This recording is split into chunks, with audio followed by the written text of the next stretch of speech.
welcome back to the podcast, everybody. This week is somebody that I've spent a lot of time with over the past few years. It's a bit weird that this year I've not seen him as much as I have done since he was 16. But anyway, we'll get into that. And I'd like to introduce one of the most talented bike riders I've ever been riding with. So welcome, Elliott Heap. How are you doing, pal? Hey, thanks for having me, mate. Big intro. Yeah. Well, yeah, I mean, first off, we may as well, normally this time of year, we're flipping traveling all over Europe or all over the world, aren't we? Which That's it, mate. we've done since what, 2015? 15 was my first year. Yeah, yeah. So, yeah, let's address the elephant in the room. Yeah. So, yeah, I mean, normally we're cruising all over the place, aren't we? Going from race to race. Yeah. We're sat in the Sprinterghini with Tomorrowland on, trying to stay awake, driving to the next race, and then we do it all over again. So, yeah, it's definitely been a bit of a different off-season, should we call it, or an off year. Yeah. No training, no eating well. I just told Paige I've just had a double Big Mac, which is, well, let's be honest, I ate them anyway. To be fair, you didn't eat bad, but you never I never embraced the avocado. France diet, were you? No, that was bad, wasn't it? Well, anyway, we can discuss all of that stuff. But first of all, what have you been doing this year? Obviously, we got some news in October that things were probably going to change, and there was no longer going to be a race team for this year. So we were kind of making some plans to do some other stuff with a lesser budget, and then it just got worse and worse. We was hanging on, and then in February, I got the news where I'd lost my job and everyone else had lost the jobs that worked for the company, and obviously that was the end of the race team in any form whatsoever. So yeah, big change for us all, bit of a shock. But what have you been up to since that happened? So, obviously, I got the phone call in November. I had a bit of a rubbish year, to say the least. Injuries and anyway, so I had another year left in my deal, and I was proper stoked to get like a good off season under my belt before contract year. It's massive, isn't it? Like any rider or anyone in a job where it's the last year of the contracts, it's quite a lot of pressure. So anyway, so I was like, yeah, ready to perform, and then I got the phone call off you, and God, it was absolutely shocking. I think I cried for 2 days. Oh, it was absolutely terrible. I'm not even over exaggerating. It was literally everything, all I've done since I was 16, and the dream as such. But yeah, the way I looked at it was, all right, a bit crap. So I just applied for every job that I could. I've got bills to pay for and all that stuff. So first job I got was working for Every on the parcels. 6 days a week. I think I did 6 weeks without a day off just to try and make sure I could earn enough money, and Christmas was coming up and all the rest of it. So I didn't ride my bike for ages. And it was crap, like proper, just absolutely horrific. Like mentally, I was just up and down. And I like convincing myself, yeah, it's all right. You've done 9 years of being a pro mountain biker. Like, bit of doing a bit of shite isn't going to do you any harm. So anyway, yeah, I did that for till February, and like you say, we had a couple of plans in place as such. We're like, oh, this person might be taking over Chain Reaction, so we're going to put this idea forward to them and see what they think. And I was like, yeah, that's cool. We're all taking pay cuts, and I was like, that's fine, like absolutely no problem at all. And we had some cool ideas, like everyone got their heads together, and we had a couple of cool plans to do. Like me personally, I'd do more of the like bike release stuff and video stuff, and like the GMBN, the stuff like that, and then just pick and choose kind of what races we did and race in the UK, like most of the series if we could do a bit of downhill, and I was like, that was my light at the end of the tunnel as such. And then obviously it all just got pulled away, and I think February was almost worse than November because we didn't. That was like I say, just that little thing, little bit of light, little bit of hope, and yeah, it all went to pot, and all the other teams had already done the budgets at this point, well and truly, and the industry's kind of in a bit of a lull at the minute, which is not very nice to see. So I just kind of thought my chances of trying to get over there and pay for everything over here as well is a bit of a no go at the minute. But my opinion is I don't think I'll get any slower. A bit of time, bit of training again, and I think I can be back to where I was, if not better, because I've got a slightly different mindset to what I used to have now. So yeah, I've just been working on the parcels. Recently got a new job, sandblasting water tanks. So I get my weekends back now. So I'm doing 5 days a week. The boys at the company are really nice. They all ride bikes as well, so it's awesome. Yeah, just makes just day-to-day life just that little bit easier. Which yeah, any of that is a good thing at the minute. So, but yeah, we'll see what comes in the future on that term. And just picked up my new bike frame. Yep, yeah. Big thanks to Brent Foes for sending over a frame for you as well. So yeah, quite excited to see how you get on with that and give us some feedback. I was going to stick my Foes t-shirt on, but I didn't know if you'd said anything yet. All right. my t-shirt and jumper. That bike looked absolutely unreal. I picked it up today, and like I say, it's just a raw frame, like alloy. Just looks so sick. Big Foes stickers on the side.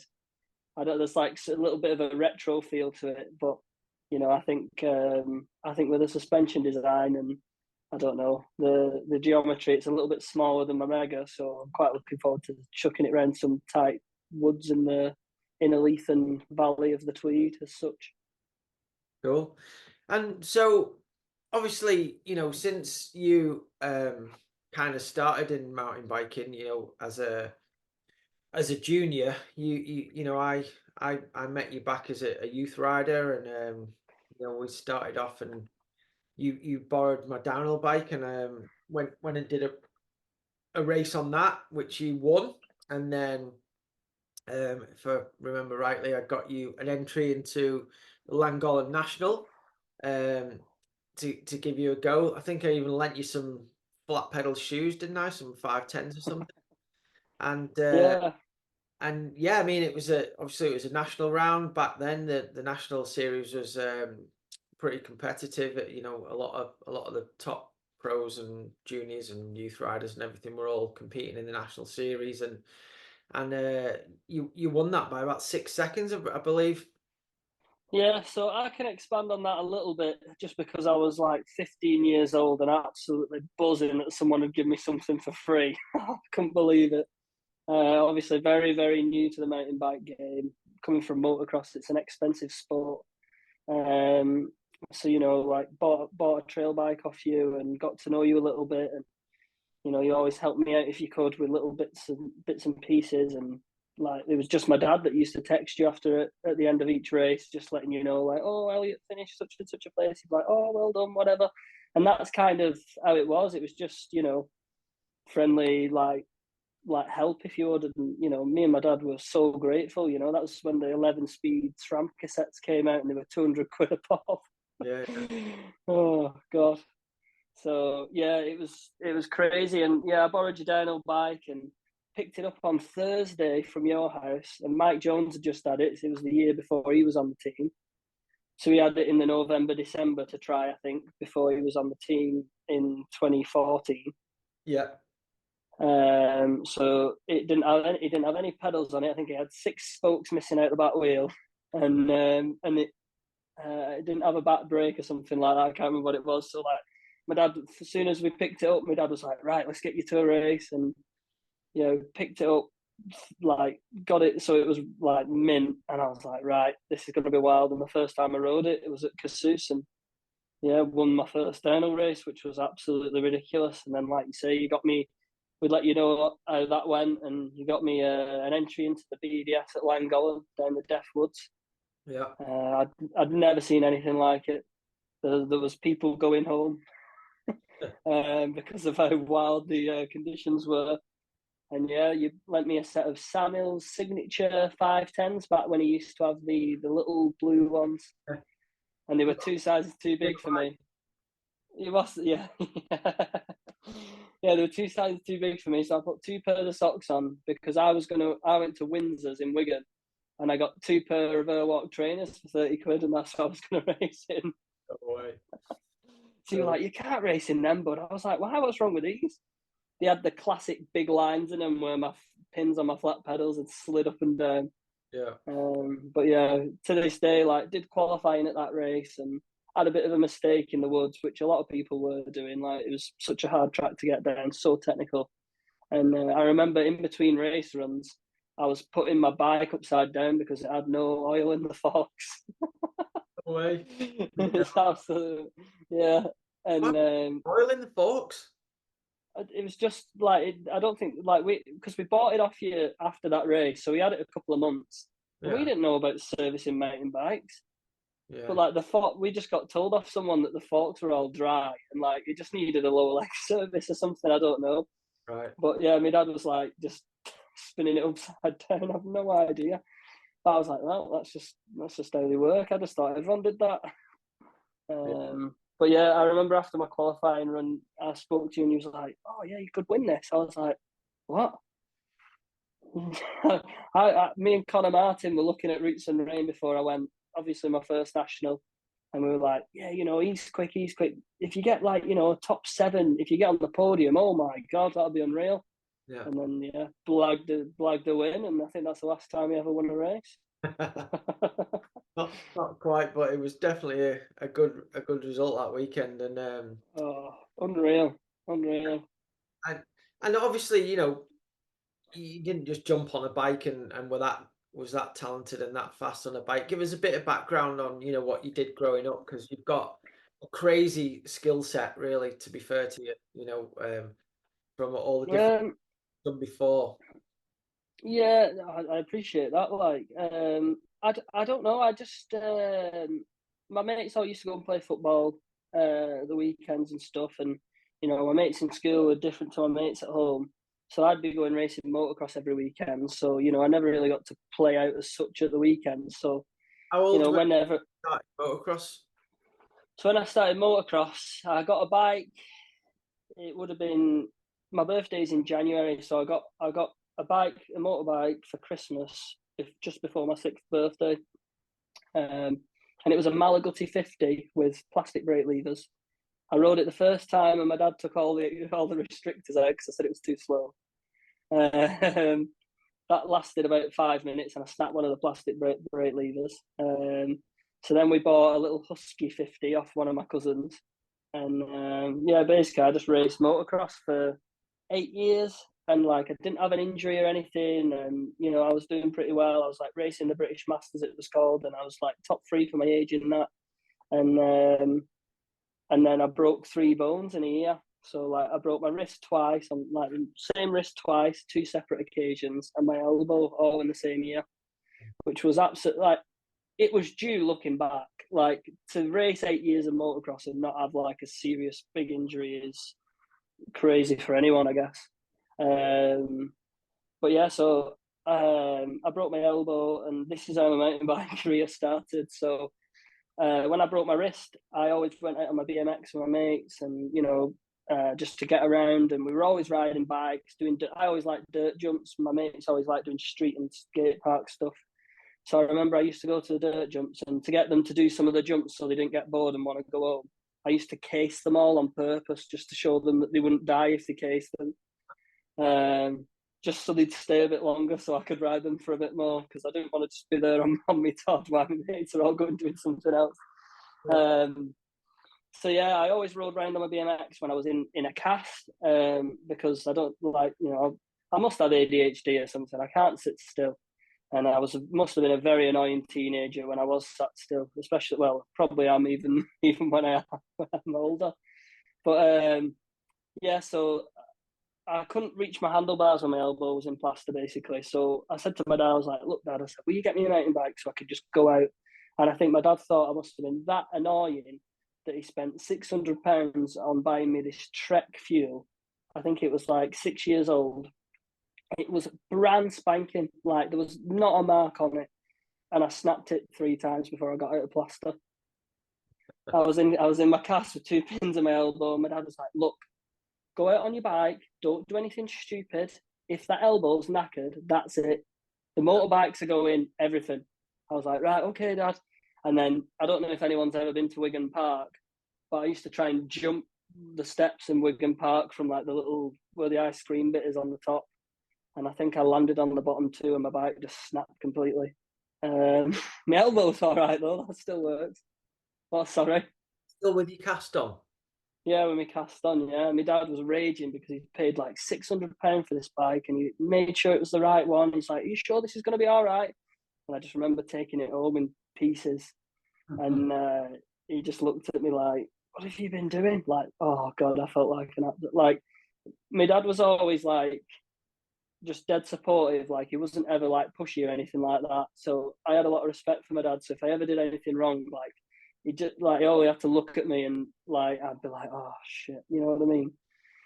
So anyway, I was like, right, okay. So he welded it up, and at the end of it, it looked like a grenade on my chainstay, holding this bike together so I didn't break it again.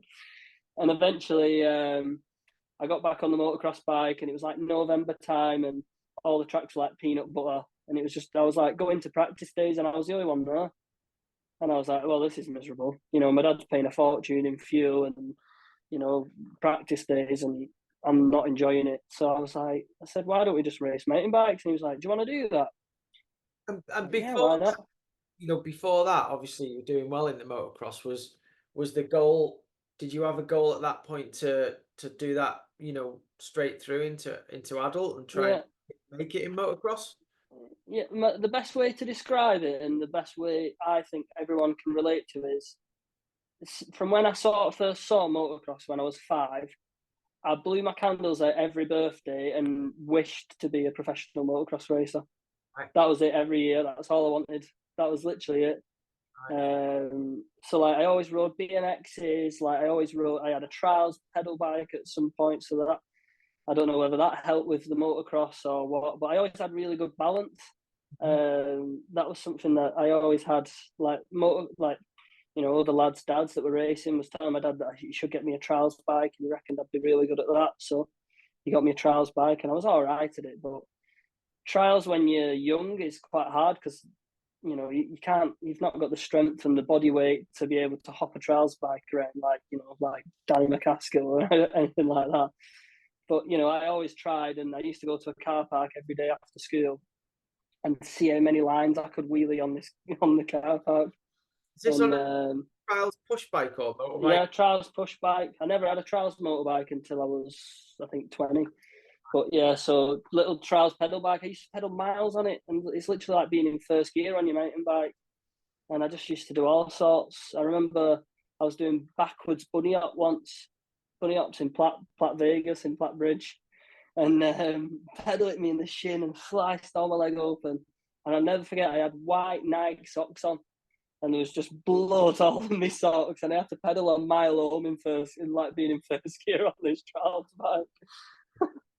But I think that definitely helped with the mountain bike stuff. Like I always rode bikes, like whether it was motorbikes, BMXs, and then when I got my mountain bike, like I remember going out with the older kids and like like they were doing big jumps, and then I'd do a bigger jump, and they'd be like, "What?" And I'd be like, "Oh, isn't this just normal?" But coming from motocross, it was tiny.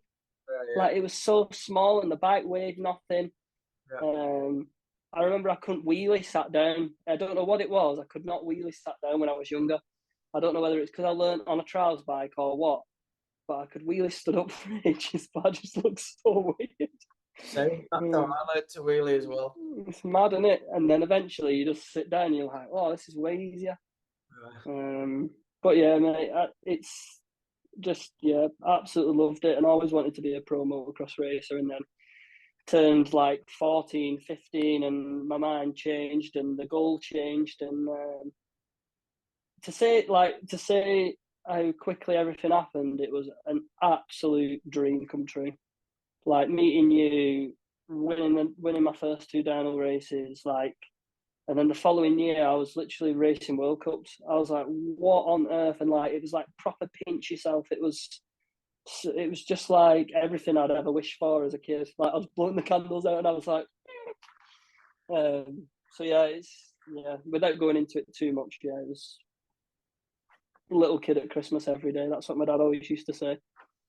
Cool, cool. Well, yeah, I mean, I remember, after I'd met you and, we'd been to that national, and, obviously it was quite handy that you didn't live too far away from me. Obviously Yeah, running a race team, I'd had riders previously that were all like on the other side of the world, or, in Europe, or, down in Wales or whatever. So, for me, it was great that you were more local, and obviously, I could tell that you were really talented on the bike, and you had a lot of fire and a lot of drive, and um, straight away you were winning the races.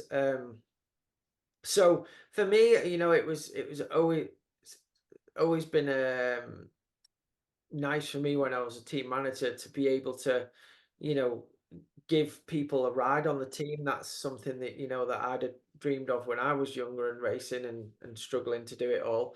So I think, being able to offer you that ride was amazing. I know I had a conversation with Michael at the time, and he was quite keen on me to sponsoring one of the young Irish lads that was started to do well in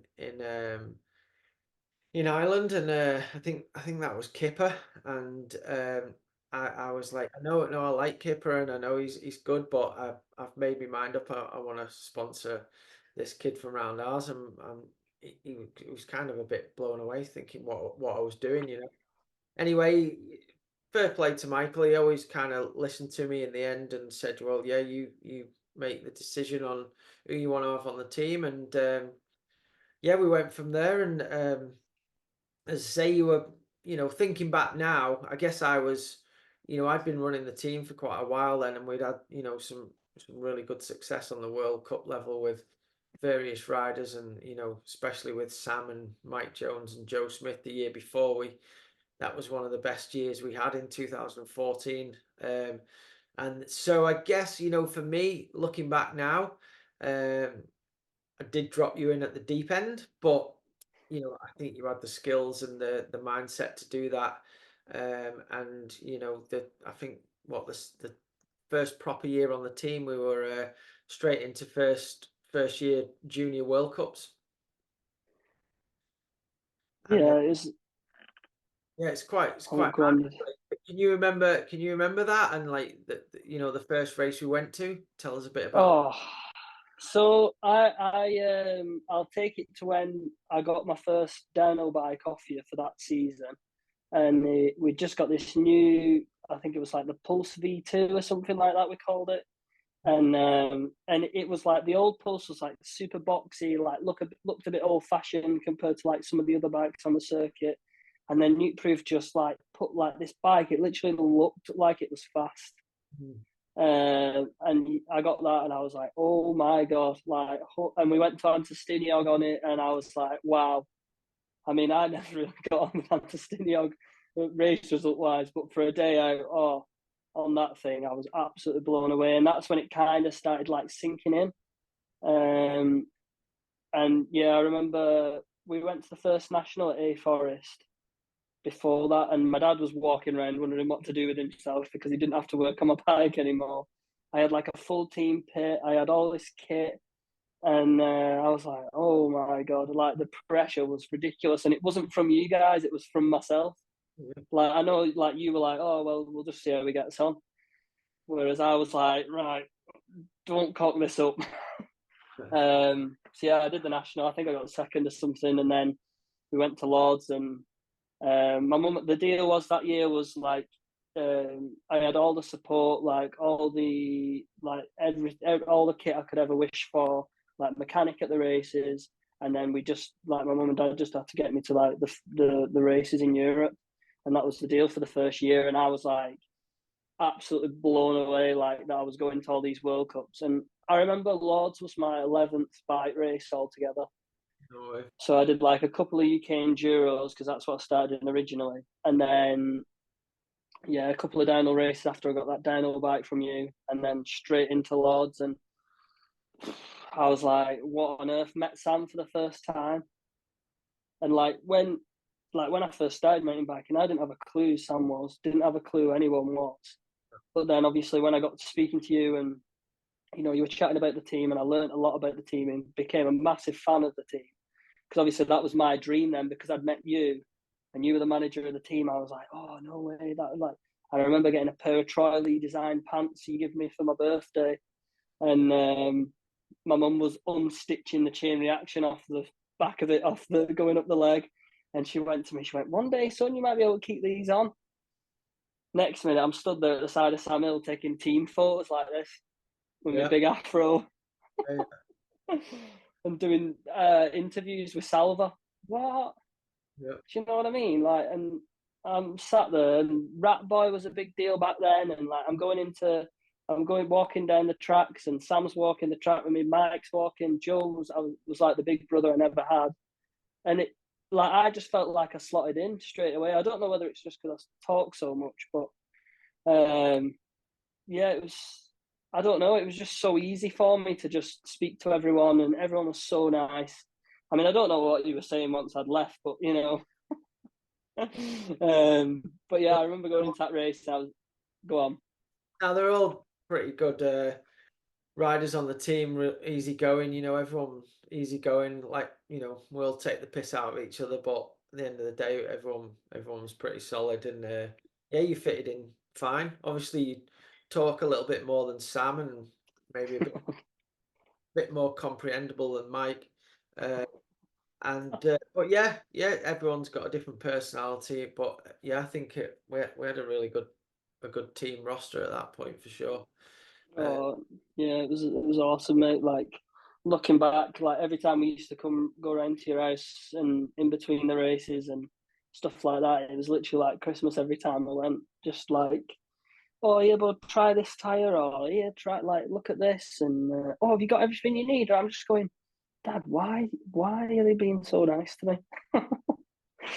But yeah, it was you know like you say, like I mean it might have happened without our relationship. It might not have done, but you know, like the way it went and the way it has gone, like I couldn't ask for any more than that. Like I was literally a kid that grew up in Wigan. Do you know what I mean? It like you look around and it's like you got a couple of unbelievable BMX races from our part of the world, Yeah. but not really any mountain bikers. Do you know what I mean? No, I guess where I grew up and where you grew up, it's not like ideal for mountain biking. You know, it's pretty flat. You know, as you say, there's been some really good BMXs from that area, and there was when I did BMX in the 80s, there was some really good riders from the Wigan area. So, you know, obviously it's a town with a really successful rugby team, and I think sport's quite big in that town, and maybe just the mentality of the people from around there is quite competitive. Um, but yeah, I mean, I think the skills that you'd learn, like you mentioned earlier, from your motocross bike, your trials bike, your BMX. I think all that enabled you to be as fast as you were pretty quickly on the downhill bike. And yeah, going straight into World Cup racing in Lord. I mean, how did you find that track compared to what you'd raced on before? Was it daunting to you, or was it more something that you thought you'd be better at because it was more high speed, like the motocross and stuff? How did you find that? Um, Lords is a weird one because obviously coming from motocross, you never really ride rocks. Hmm. So that was the main thing I felt like I struggled with. And Lords has got the slippiest rock garden, and it's so weird. So yeah, like that was the first thing I saw on the track walk, and I just remember thinking, Jesus, that's going to be slippy.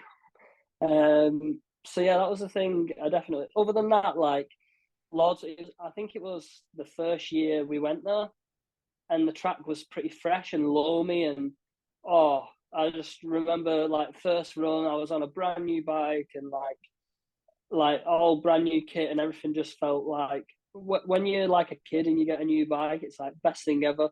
Like when you're a couple of years down the line, you're like, oh god, I like my old bike. Yeah, and you know you've got to set it all up against. But I was just like riding down, thinking, right, okay, the track's sick, love the jumps, Mhm. but am I going to get smoked? That was my main worry. Was I'd never raced at this level in anything before. You know, I'd raced British motocross, and then I transferred into British downhill, and like you know, I did well at that. And you know, I was just thinking, surely this can't go that well, and it didn't.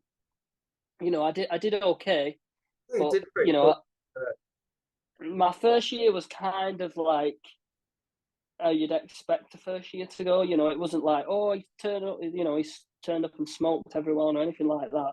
You have to be pretty special to be able to do that for sure. But you know, there's a lot of things to figure out. There's just a lot of distractions at a World Cup, like especially for a kid. You know, there's like all these people that you've been watching on YouTube and Pink Bike back in the day. You know, and all of a sudden you're just rubbing shoulders with them in a queue for that stupid train. What was all that about? But yeah, it was absolutely like, yeah, just like I felt like a fish out of water. It was so, part of me was like telling myself, oh, you know what you're doing. You're just riding, like you always said to me, just ride your bike down the hill. And I was like, right, okay. But I qualified and I raced and I did okay. And I was grateful just to get the first one out of the way. And I remember it was a long drive home after that race with my dad, and we were just chatting, and he was like, "Don't worry about your result," which is hard for me because I'm so competitive, Yeah. and which is another driving factor, I think. But he was like, "Don't worry about the result, just try and work it out." You know, like just try and work out where you are, what you're doing. You know, like and as soon as I figured that out, it started to click a bit better. But yeah, it was definitely a big jump into the deep end for sure.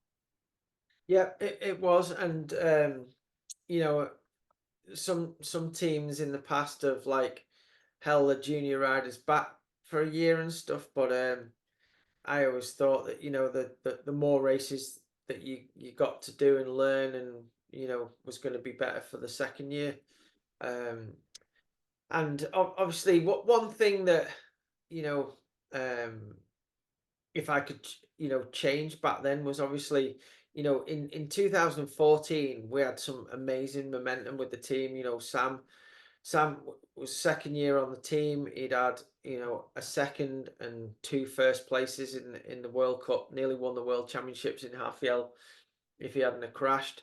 And, he was back up to his close to his best. And that, I think when you've got someone like that on the team doing that, the other team riders feed off that. And, because when you're hanging out with someone day in, day out that's doing that, you start to believe that, well, why can't I do that?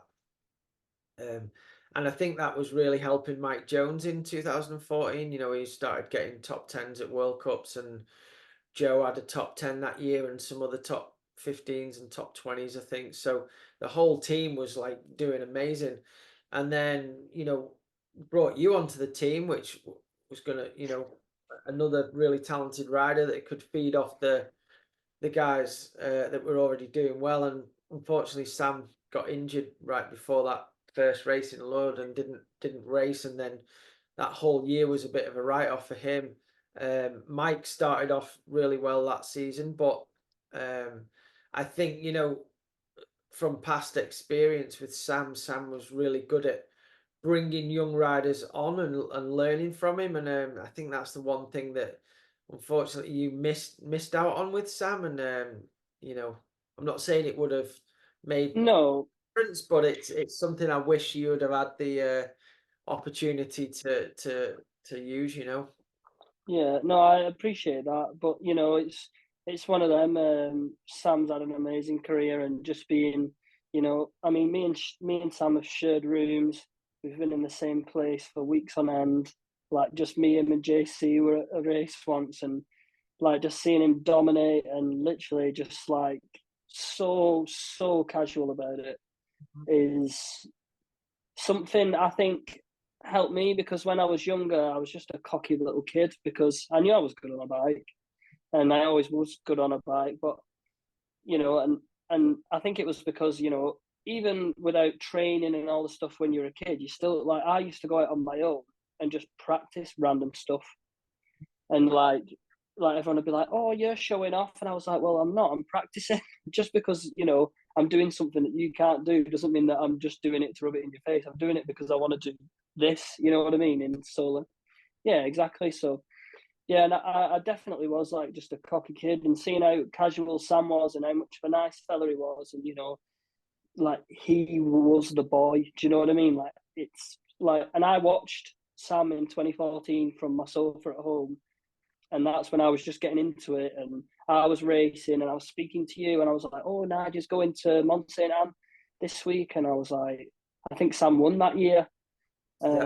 Was it a Mont Saint Anne 2014 he won?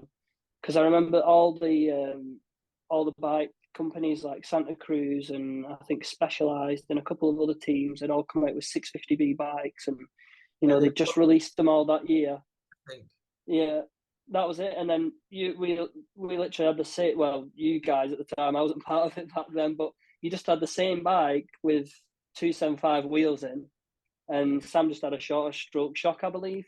Yeah. And literally, he was just absolutely rapid. I was like, no way. And then I don't know what it was, but that first year, obviously, like you say, with the team doing so well, and then I came along and I'm like, what have I done to this team? Like what are they putting up with here? It's like they can't concentrate because they're listening to me chat shite.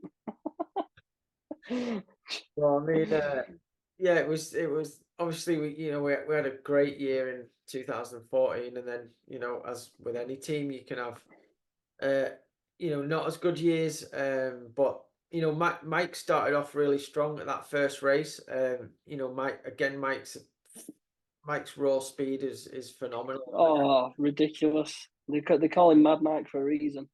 Yeah, I mean, he's nowhere near got the all-round bike skills that you have, but pure downhill speed, he's flipping one of the best. Oh, I've never known anyone like it coming into that Lenza Hyde Rock Garden. Yeah, Just and he's super brave as well. Um, and yeah, that with Sam being out injured, that was a big blow to me and the whole team program. But Mike started off that race with a third, which was I think his best race still to date, and that was amazing.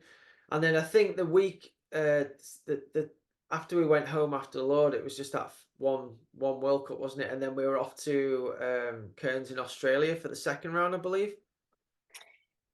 yeah, I think I did. Well, obviously, I didn't go to Cairns that year. I went to. I think I went in.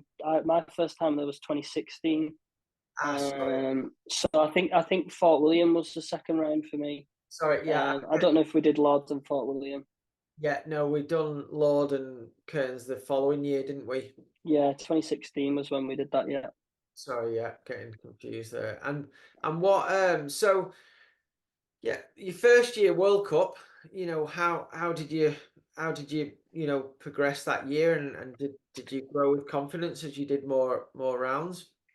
I definitely grew confidence. I just got more comfortable, and instead of someone giving me something to use and me being like, "Oh, amazing, thank you," it was like, "Oh, actually, I prefer this," and that was like a big thing for me. Was someone like saying, "Oh, we've got this new like B Dog was always tweaking suspension and stuff like that," and someone was like, "Oh, try this tire," and we were cutting dirty Dans and we were cutting nibblers, and at the time I was like just saying like whatever they give me was just the best thing in the world.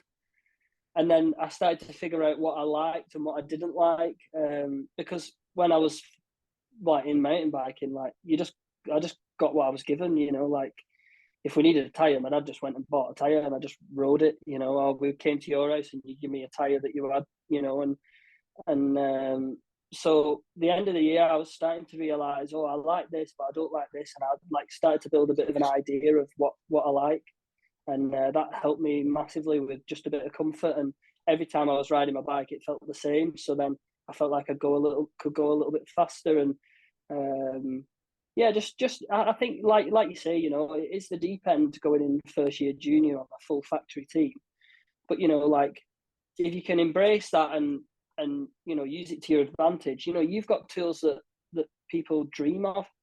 So like if you don't make the most of it, like to me, it's stupid. You know what I mean? So yeah, my first year, it's not one I particularly look back on, but I feel like it was an absolutely massive stepping stone to my second year junior, which was a wild season to say the least. Yeah, yeah, and a really successful one as well. I mean, I know, the first race that season was in Lord again. Um, what did you end up there? Was it about seventh or something? Yeah, it was like, yeah, I think I was seventh at that one. And I was like, oh God. Uh, and then, because I didn't have any, yeah, it was good. But, like, I was like, right, okay, I've rode a dyno bike twice as much as I rode it now. You know what I mean? I had twice as much experience in everything. With the team, I had 12 months getting to know everyone. So in my eyes, I had no excuses. I had all the tools at my disposal, like I was like, right, okay. And seventh didn't really sit that well with me at all. And then we went to Cairns, and I had an absolutely massive crash while Joe was following me into the jumps. Yeah. Literally just absolutely barrel rolling into the bushes. Mike We'll Jones have to and put. Billy Peak off. Oh no, I had no peak. I just remember crawling out of the bushes and Joe's helmet cam, and he was just like, "You're right, El." Yeah. So yeah, that race didn't go that well either, and I was just thinking, "Oh no, I've knackered it." But at the end of 2015, I broke my collarbone, and since I got back on a bike, I was riding flats, Yeah. and I always rode flats. Why But did I you could, why did you do that? I mean, was it a combination of things? Was it because you're coming back from an injury, so you wanted to ride flats at first, and obviously Sam rode flat pedals, and um, well, when I rode my dyno bike, like at Langowan and stuff like that, I always rode flats because like I never rode clips, and it was always that thing of, oh well, if it's gonna be wet and mucky, you don't want to be on your clips. And I was like, "Oh, okay, and this is just what other people did around me, so that's just what I did." So I was like, oh, I'll ride flats, and I could ride flats. I knew I could ride flats, and I didn't have I didn't have any worries about my feet moving. But I raced enduro as well, and whenever I was racing enduro, I was out on my trail bike. I was always in clip pedals, always, and I never struggled getting in and out of those. And I could ride them confidently. Flat turns, I wasn't really bothered about unclipping and getting back in and everything. So uh, after Cairns, you turned around to me and said, "Why are you using flat pedals if you can ride clips, bud?" It's like, we're only using them because we can't ride clips. We don't want to ride clips. You're good at riding clips, so why don't you? I remember being at Fort William, which was the third round. Like, I can't remember. I think I finished ninth or something in Cairns. I was like really unhappy. The track was like clay, and I don't know. I just don't think I knew how to ride it. Like I say, it goes back to that rocky thing, yeah, like ruts and like loose like dirt and roots. Even like when you can see the roots, where they're slippy. mhm. So like I always used to try and go dead close to the trees because I know the roots would be dead close together and there'd be lots more dirt in between and stuff like that. So I could read roots really well. I felt like, whereas rocks, like one minute you're riding along, next minute you're on your face, and you're just like, what even happened? So yeah, I really struggled there. But like I say, I went to Fort William, put my clips on, and things started turning around and going a bit better, and my season started to really, really pick up after that. Yeah. And so, what were the highlights of that season? Because you had some great results, and I actually went.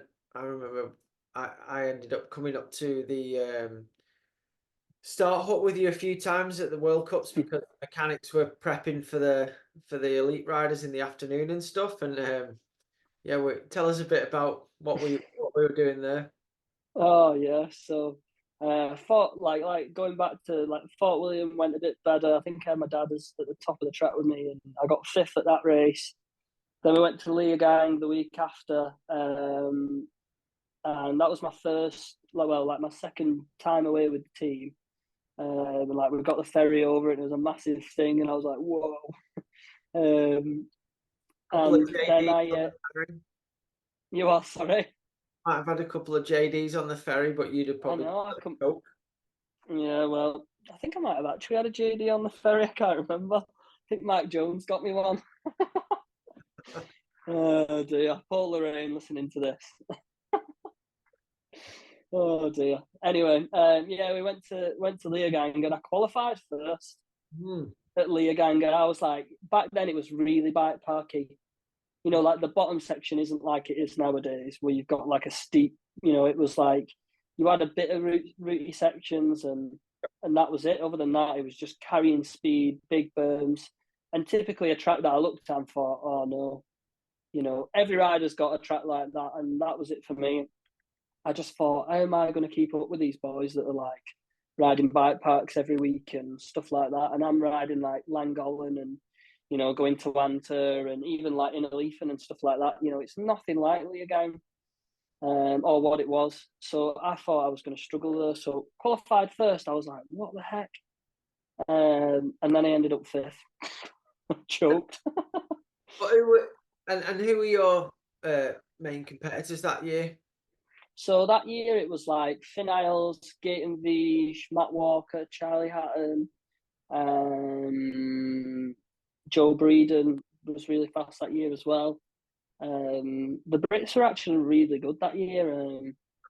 But yeah, it was like between like towards the end of the year, it got to between like me, Finn, and Gaten Viege. Yeah, so but yeah, I ended up fifth at Leogang, and then we went to Lenzerheide, I believe. Yeah. And that's when things. Well, in between then, we went to Ireland, didn't we? And we did an EWS Yeah. at Wicklow, and that's when I won my first under-21s EWS, that was part of the contract was with Mavic that we had, was it? Where we had to do like 4 or 5 EWS a year as well. Yeah. Which I don't think was a bad thing because it kept us all in shape. Yeah. Yeah. I mean, I think that was a time where, I'd started noticing some, momentum with the EWS, and, it was sort of getting a bit more high profile and a bit more talk about it. And, there was some, good ex-downhill riders that were doing good at it, like Richie Rude and, people like that. So, yeah, but I did a deal with Mavic at Eurobike that we would, go and race 4 EWS rounds to promote the enduro line that they were working on. So like, for the enduro we had Mavic tires. Obviously we had Mavic wheels, and we were riding in some Mavic kit, weren't we, for the enduro and stuff. So yeah, it was a new thing. It was quite exciting because we'd been doing, not you, but we've been doing downhill for a while. So I thought, why not give it a go and just see what happened. And it went pretty well, didn't it? The first one we done. Yeah. Yeah, so like we did a couple that year. We did a couple in 2015 as well, and we had like Matty Likinen coming to a few races with us, and it was cool. Like we had Sam, Matty, me, you, Mike. Mike wasn't a Um, big fan of the enduro, was he? no, he'd rather remember that time when he what did he do? Break his pinky or something? He reckoned. Oh, he did his ankle at the Tweel, didn't he? And then he went and pedalled like did 2,000 meters of climbing, but he wasn't well enough to race, was he? No, no, couldn't race. Um, but And then, yeah, so somehow, yeah, go on. sorry to interrupt, but and then there was No, the it's fine. time where a bit later on when he decided he hated it that much, he would go and do hardline instead. And that went well because on the way, I remember Mike was on the way to Hardline, and you get a phone call saying, "All right, bud, I'm just bringing my mate Danny with me so he can take me to the hospital." He hadn't even swung his leg over his bike yet, and that's literally how it ended. Yeah, I should have Oh said, God, I still "Oh, remember the video. I should have just said, look, dude, don't bother." But you know, who knows? Who knew what was going to happen? But that was his decision. He didn't want to race the enduro. He preferred to do hardline. And anyone who starts pedaling in the air when they're doing a massive nosedive over a giant jump, you should probably think. But anyway, we diversed a bit there. So Oh, I love Mike. I love Mike. We need to go for a ride with Mike. this might. Um, Oh, yeah, so good. we had a bit of a change in racing it when we went to Wicklow, and that went really well for the whole team. And then we went back to the World Cups after that. Yeah, we went to Lenzerheide and yeah, sick track. Like it was kind of like bike parky, but it was gnarly and rough enough and high speed for where I liked it. Like, you know, decent jumps and like rocky, rough turns. Like they weren't just like smooth tarmac berms almost. It was like a bit raw and I remember doing first run. I thought, oh, this is a bit of me, and you know, I qualified. I think. Well, we went up for qualifying, and I forgot my jersey. Forgot my back number. So a bit of sweet talking went on, and I think you know, certain person might have knew a certain commissaire or something, and anyway, it all ended up fine. So I qualified. I think I was top 3. Yeah. So I was like, right, okay, don't choke this time. You know, I won a race in Wicklow the other week, and I was like, right, I'm having it. And so I think I got second at that race, and I wasn't far off winning it. And I was like, I remember being on the podium, and I was thinking like, what do I even do? And I remember Petey was laughing at me with you, saying, "Look at him, what's he doing?" I didn't know. Yeah. I shook my champagne bottle, and as I was shaking it, the cork blew out and nearly knocked my hat off my head. There's a slow mo video of that somewhere, which is brilliant. And then yeah, I just remember like having I think it was a trophy or something, and going back to the pits, and everyone was just buzzing. Yeah. And I was just like, wow, this is it, and I just kind of rode the wave for the rest of the season from there. But just before my race run, you came up with me, and it was always dead chilled and dead relaxed, and I like that because you know I took it very seriously, but I was never like, you know, really really nervous and sat there and thinking about it too much. I kind of just like, you know, as soon as I went out the gate, it was always the same with motocross. When the gate drops, the shite stops. Like so, and it was the same with mountain biking. That we were having a laugh talking about. Oh, what was it? Can I have a cake with cream, please? And it was in German. Yeah, because we were in Switzerland, so it was quite. Yeah, So I think we were at Ich möchte Stuku mit Zana bitter in, weren't we? and 99 red balloons. 99 got balloons. Yeah, and that's all I remember. Yeah. And it was awesome. Like I remember you coming down from the gondola, and you were like, and I was sat in the hot seat, and you just kept running over. I was like, oh my god, I was absolutely buzzing. Yeah, it was pretty special. Oh, what a day! Like what a day. Yeah, and I was like, this is it. Okay, son, it's go time. And then I just, as soon as I finished that race, I was like, right, where am I in the overall? And that's all I was thinking about then was the overall for some reason. I'd never even thought about it. I just thought it race by race beforehand.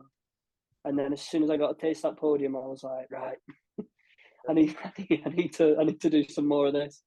But yeah, I can't remember where we went after that. I think it was Mont Saint Anne. Yeah, I think it was Mont Saint Anne, Andorra, and then Worlds was at Val di Sol that year. okay. So there was no Wyndham that year, was there not? No, I never raced at Wyndham. Okay, but and then and then the World Championships that year was in Val di Sole. Yeah, yeah. So yeah, I mean, you carried on after that result, and I remember coming down. I jumped on the lift as soon as you'd kind of left the start, Start up. trying to figure out how you'd gone. I was like super nervous myself because I knew you had the chance of getting a top three there for sure, and yeah, that was amazing and pretty yeah, pretty emotional for me. That was to see you get that result. It was fantastic.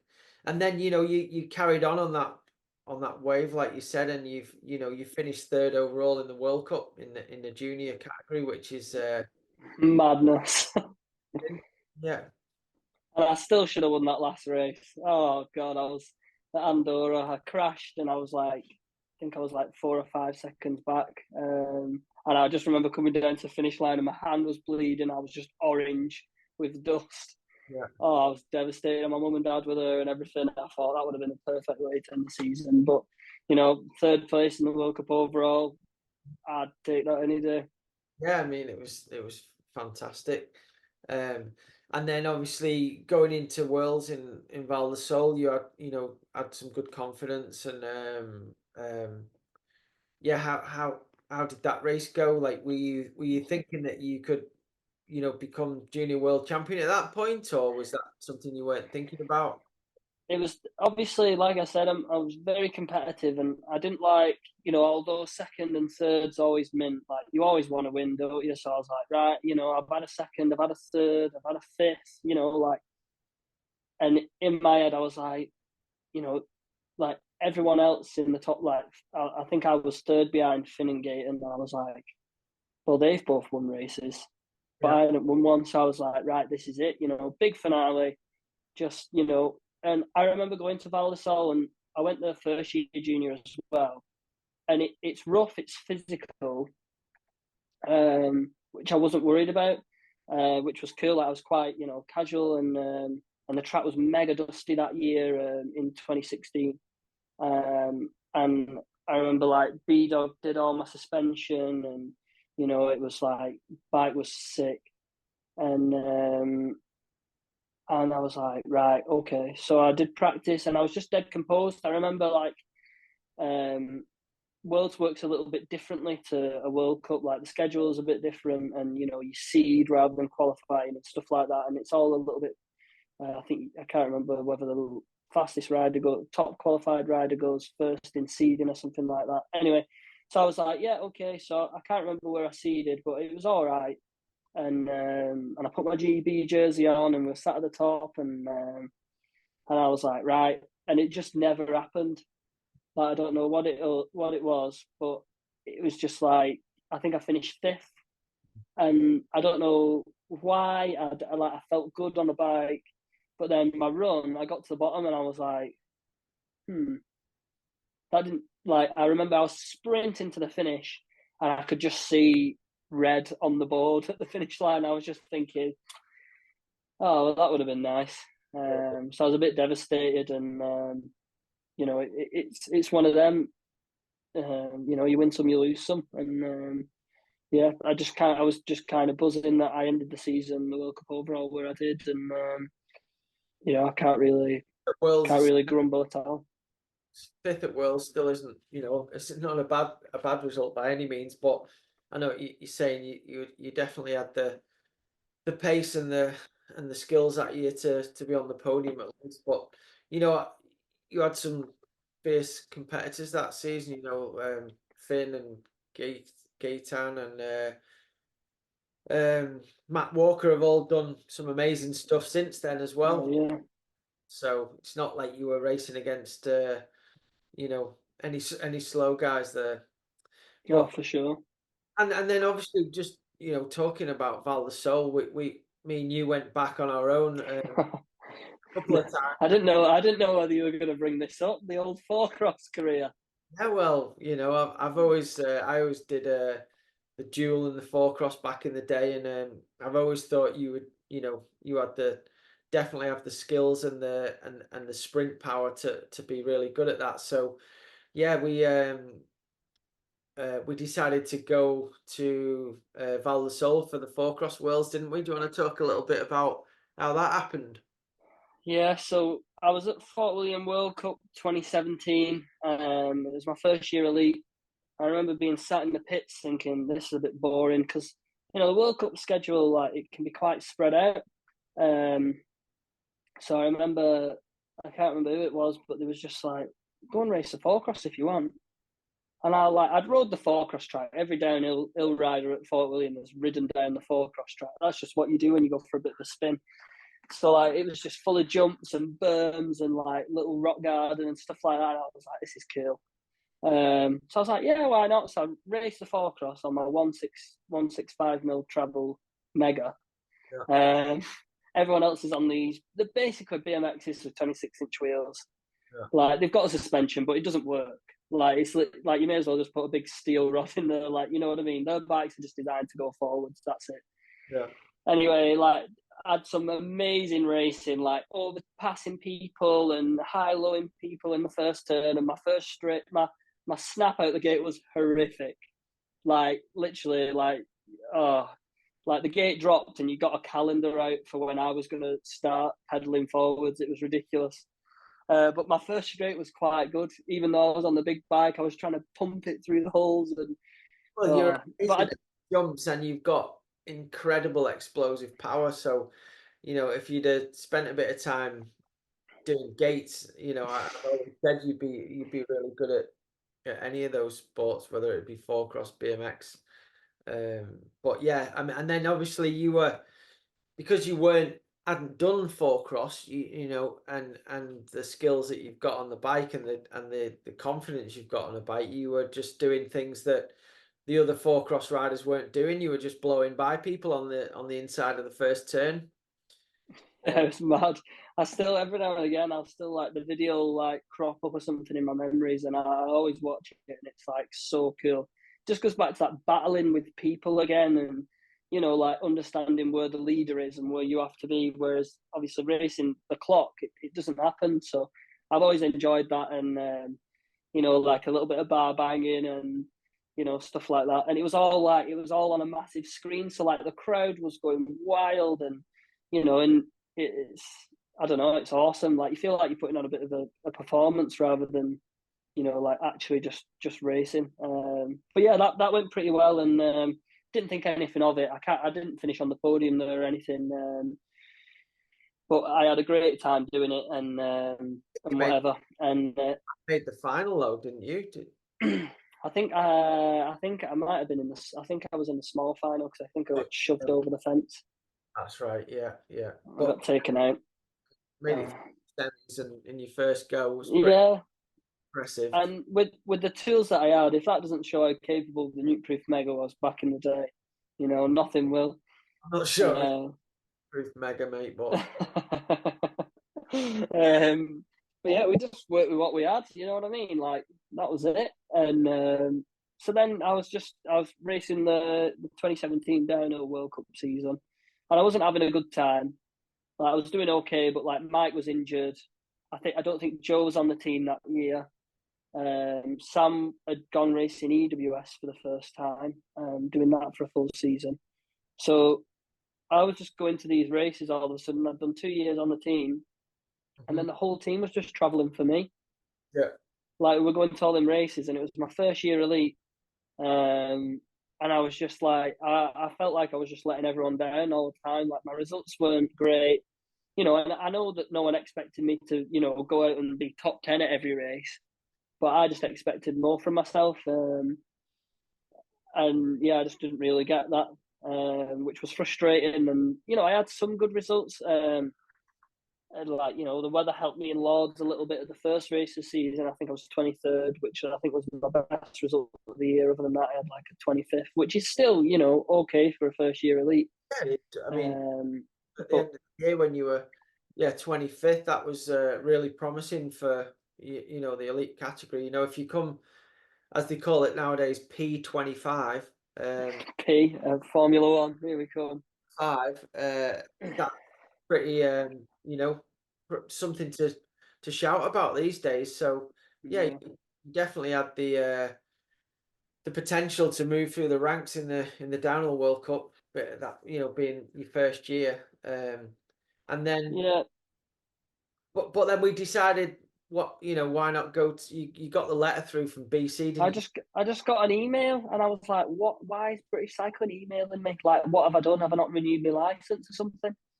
So it popped up on my phone. And I was just sat there. And I thought, oh no, what's this?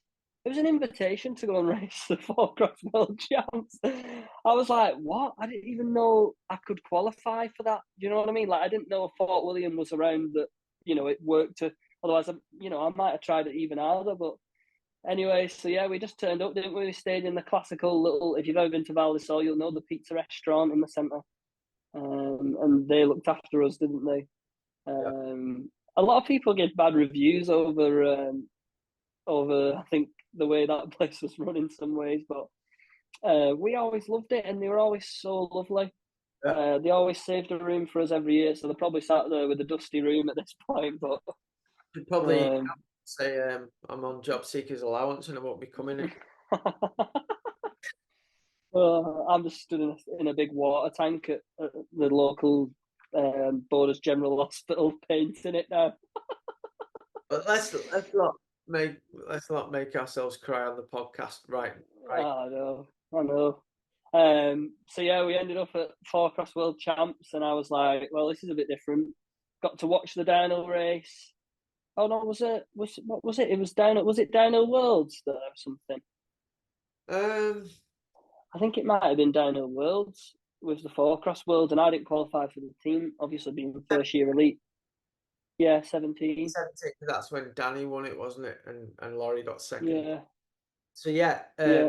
but you know, that's just the downhill worlds. We were there for the four cross. That was Four Cross World's the real deal. And yeah, I think the rate, like the qualifying, was crap. Like I didn't know how hard to have my tires because it's like a BMX track, but it's still rocky. And we are trying to set the bike up, and like I had 7-speed gears on my Mega, and I think that was the year where I got fourth. yeah, that's correct. Yeah, you Yeah, get all the way through to the final. yeah, I made it through to the final, and I I remember I was like, think you might have wiped someone out in the semis to get there, but that's four cross racing. listen, it's all part of racing, pitch. Yeah, I was, yeah, there wasn't really a gap, so I made one. Um, yeah, and yeah, God bless him. I don't really, you know, I don't really promote that kind of racing, but you know, we made it happen, and yeah, I ended up in the final against some absolute powerhouses, like people that had performed well on the BMX circuit. I think out of the gate for sure. oh, for sure. Um, Some like there was some elite BMXs there. yeah. But Um, but you were way better than them in the first term, definitely. And you know, the moves you were pulling off were incredible. It was so exciting to see, and you know, I was buzzing from it. I've always liked multi-discipline racing as well, and yeah, you done amazing at it, and I'm glad we went and done it, and then we did it for that, didn't we? Yeah, well, yeah. So obviously, I finished fourth there, and I remember crashing in the finals, and all the people I raced in downhill were all there watching. Yeah. And, you know, it's all over the social media, and like it's such a small thing nowadays, four cross. But like when you're there, oh my, like the atmosphere, the lights, it's unbelievable. Like you don't get anything like that in downhill. I mean, it's insane to me that all these, you know, people that make the decisions for the UCI World Cup, you know, for whatever reasons they have, like now it's turning into a TV show. There's no better time to have a version of four cross in the World Cup, because they're basically making the whole sport into a TV show, and four cross is so much better to televise than a downhill or a cross country race. And it blows my mind that all these important people that make these decisions just don't get that stuff. It's mental. But anyway, Absolutely, absolutely shots fired. I completely agree, though. Like BMX racing's on the telly, road bike racing, cross countries on at the Olympics. You know, BMX parks at the Olympics. You know, and yet four cross where you do need a hill, but not very big a top. oh, You know, and it's like it's not even being televised. that's Like amazing. the amount of four cross videos that have gone viral were like just on social media where people are like taking everyone out. There's that one where Matey rides around the wall ride. I think it might even be Slavic, and he just over. Michael Oh, Morose. that was him. Yeah, yeah, yeah. And he just overtakes everyone. And like even now, it like still pops up, and yet no one wants to see it. Are you Well, joking? that race happened last week. That they have that race at Slavic's track every year, and the crowd is incredible. I mean, there's still some amazing talent do four cross, but unless it gets back to being a world championship event or a World Cup event, or there's a massive investment in money and TV, you're never going to get the best mountain bike riders in the world doing it because there's no money in the sport, unfortunately. Yeah, I agree with something you said. Since Forecross started going like a bit downhill and it started to drop off a little bit, especially from support side of things. Um, I genuinely think they should all be riding bikes that are in production Yeah, currently, because like to me, a Forecross rider has got so many skills. You know, the top dudes and the top women have got like they're doing big jumps, like they're going through these rock gardens on these bikes. And like if I can do it on a trail bike, then surely they can do it on a trail bike. You know, it was in production, and obviously, like you always used to say, if a bike's in production and a brand sees you doing well on it, and you're getting coverage, even like people get looked after more nowadays for doing social media than what they do for racing.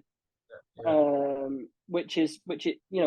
It's crazy nowadays where you've got to be an influencer as well as a racer. You know, the days of just racing are gone. You know, everyone just used to drink beer, go out, ride your bike, and didn't worry about anything else. You know, he did some photo shoots and in the magazines, and it was sick and it was raw. And nowadays, you've got to watch your p's and q's because you're on, the telly, and everyone's got to have elocution lessons and all this stuff. And I think four cross with just how wild it is, and anything can happen. yes, Like the top, like it's like downhill in a sense where you've got the top dudes. Like you know, imagine if the top four dudes in downhill, and it's very rare that none of them win.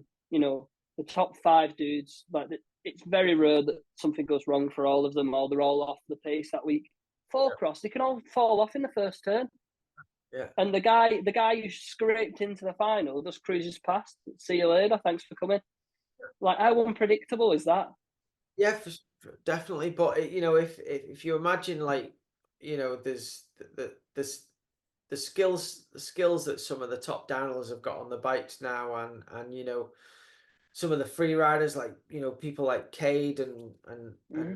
riders like that. If they were all kind of not forced but made to do like a multi race discipline because there was that much prize money and that much TV coverage and stuff. And everyone was riding on a trail bike or an enduro bike, which is what is the biggest selling bikes. Yeah. Other than e-bikes, it just blows me mind that that isn't a thing. And I think the people in charge are narrow-minded not to do that. I think it became like a bit of a four-cross became um, kind of like slagged off by the downhill riders because they introduced a BMX gate, so the BMXs were all beating them out at the start. But if they just tweak the tracks a little bit, or if they rode like you did, and there's other people that have done that in the past. Like, I remember still when it was a UCI World Cup event at Fort William, and you had the really, really top four crossers doing it because they were all getting paid well, which were a lot of them were ex BMXs. Remember Sam racing when he was really young on his flat pedals, he was like miles behind out the gate. You think your gate was bad, and at least your third, fourth, fifth pedals are incredible. Sam was just last every lap, and he just passed people in the first turn. And there's been other people like Greg Minnar, Steve Peat, who are not like BMXers. They've made won races and been on the podium, and I just think it's a real shame that isn't happening now. If you had a big open four-cross track and you've got like Slavic, yourself, and racing against Amory Pirion, and Imagine. it's just for the fans, it's just way better. I, I feel like it's going to take like a big movement for someone with a lot of money just sat somewhere watching. It just needs that one person to just go, right, I'll give you this, and this.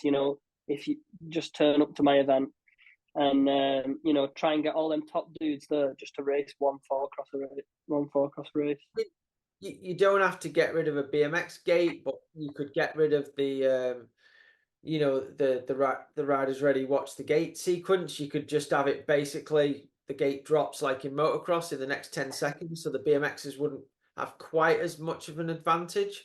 But if you left a big open first turn, it wouldn't matter if you got to the first turn first. It would skills that some of the guys have got that race the downhill World Cup, it would be incredible.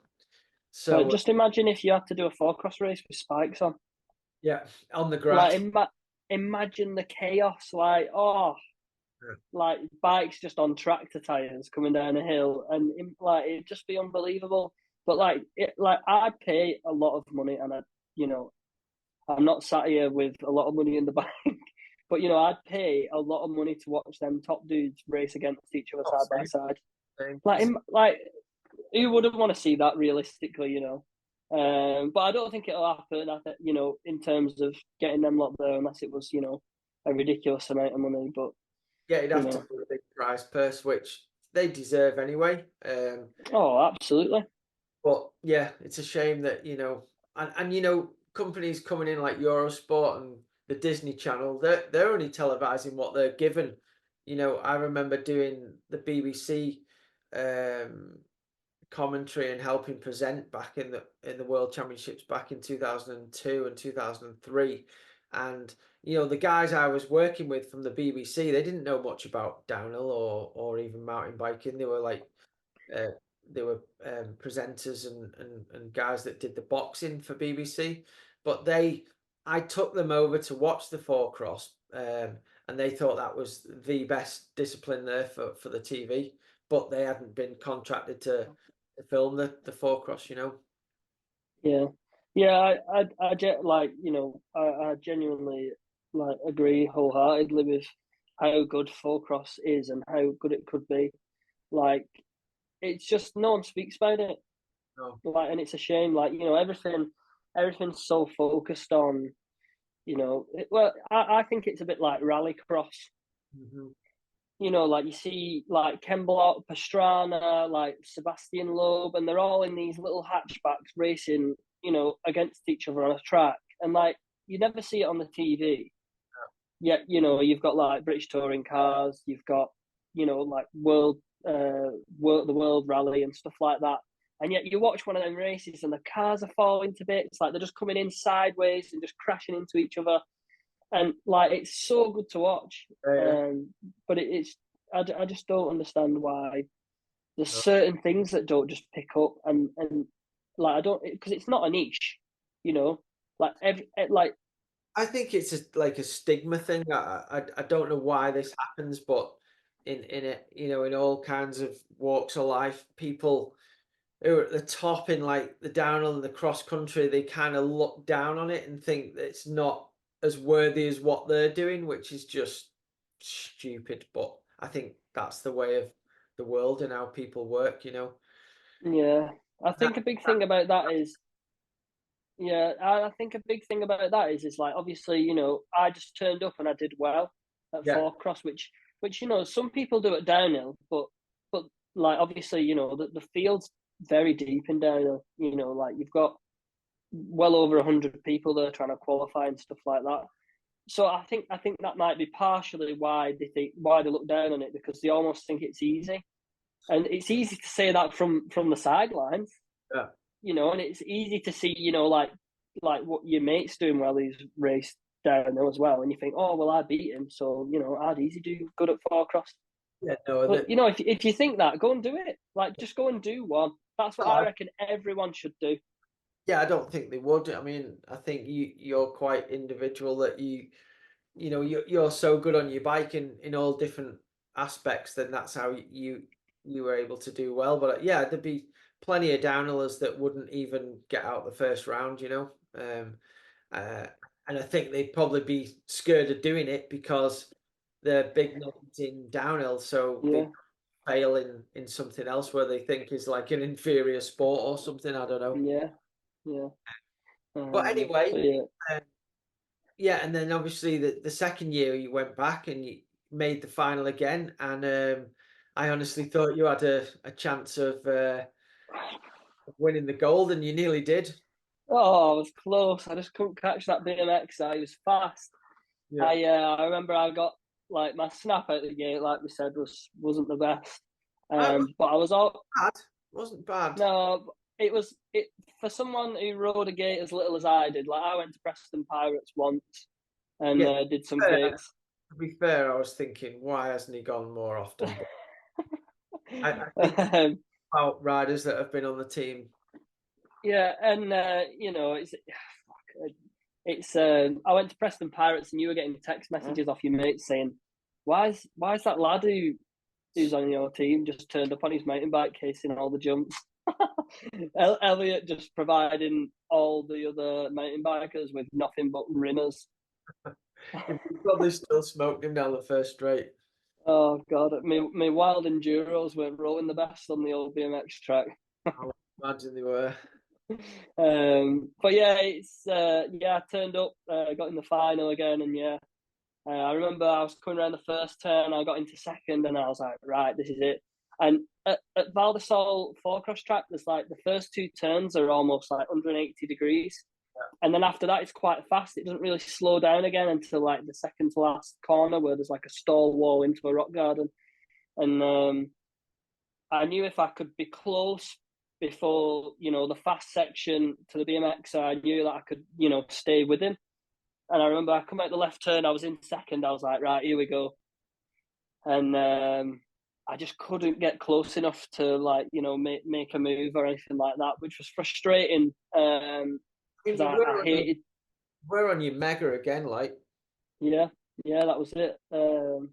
Which is mad. And one of the best things about that was, I'm pretty sure that was the year when we had Garland working for us, which was unreal. Because Dave Like, absolutely loved four cross. he was working for Saracen at the time, and God bless him. Like, he took the time to come up. He came up to the top of the track with his backpack on and his pump and all his tools, and he was like, right, Elliot, and that was it. And he was checking my tire pressures every run. And he was like, how did that feel? And I'm like, I don't really know, Dave. I was like, it's all right. I didn't slide out. One thing that I miss Dave obviously, and he definitely had some wild points to his personality, but the one thing he was I've never worked with a mechanic that's as passionate and loves it and is just means so much to him for his rider to do well at stuff, and that's I really miss that about him not being here anymore.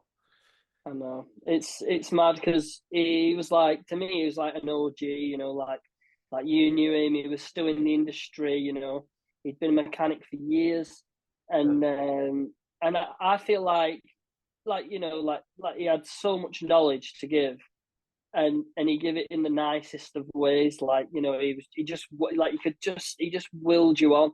And do better because he was that into it, And I never got to I only got to work with Dave for that very short period of that one four cross race, and we had plans the following year to do some more stuff testing with him, and we were due to go, and then obviously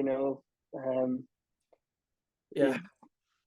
So yeah, and it was sad, it was horrendous, but you know, it was awesome just, you know, to spend that little bit of time with him and have the success that we did. And, you know, I remember standing on the podium with my silver medal around my neck and thinking, oh my God, I never thought I'd be getting one of these doing this. You know what I mean? Like, never in a million years did I think I'd be on a four-cross world champs podium.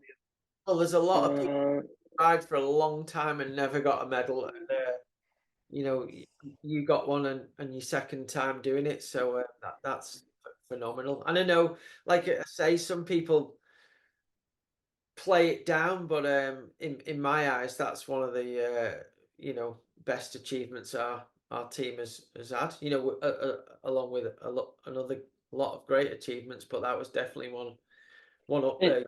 Proud of, mate. it, oh, 100%. Like, you know, to have any UCI medal, you know, is unreal.